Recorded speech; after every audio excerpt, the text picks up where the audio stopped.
Chris Rolfe makes it 3-1. Your game is sometimes understated, and you often do a lot of things that go unnoticed. Off-ball runs, you check back for the ball, you track back on defense. In your mind, what is the most important thing for you to do over the course of a game?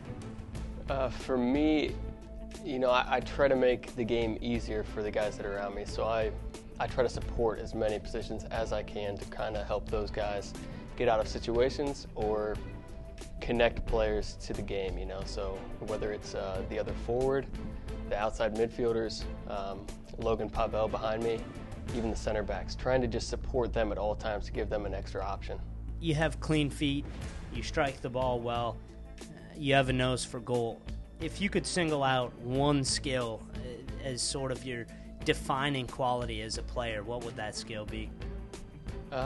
It would probably be having quick feet, because that kind of leads to a lot of the things that you just touched on. But it allows me to get out of situations, it allows me to get my shot off quickly, it allows me to get my feet in position to hit a lot of balls that other guys may struggle with hitting first time or after a bad touch. So I think my quick feet is my best asset. How much do you think that going to Denmark expanded your game? Was it the jump that you needed? Do you think that time had a huge impact on your career and where you're at right now? Yeah, I definitely think it helped me. It was 2.5 years of, trying to understand a different culture of soccer and get a different perspective on the game. So I think I've matured a bit in that sense, because now I have a different way of looking at the game and a different way of seeing how maybe other players here even view the game. But for me, maybe I didn't have that perspective earlier on. So it's easier for me to relate to other players and also to get a different opinion on trainings, drills, runs that players are making. So it's definitely helped me in that regard. The average temperature in Aalborg is something like 38 degrees. What have you done with your Danish sweater collection now that you're back in Chicago? I left it all over there. I did. What a shame. Those clothes wouldn't have fit in here very well. I would have got beat up, so I left those back in Denmark.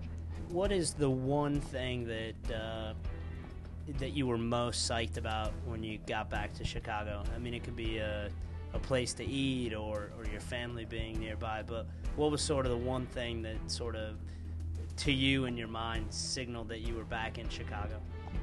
Well, the thing I missed the most while I was over there was the food. So being back here with my favorite restaurants and Chipotle right around the corner, that was huge for me. What type of goals and aspirations do you have for yourself and for this team going down the stretch? For me, individually, being able to be a part of, the majority of the goals that we score towards the end of the season is going to be crucial for me. I think, these guys brought me in here for that reason, and I think it's my responsibility to help the team create those chances and be a part of those. In terms of the team, we're in a great position right now. I think that we need to be confident going forward, but to be careful not to be arrogant, because I think a lot of the guys on this team haven't really been in this position before towards the end of the season. So it's going to be an issue of kind of managing the players and our mentality to make sure that we finish on a good note and then succeed in the playoffs.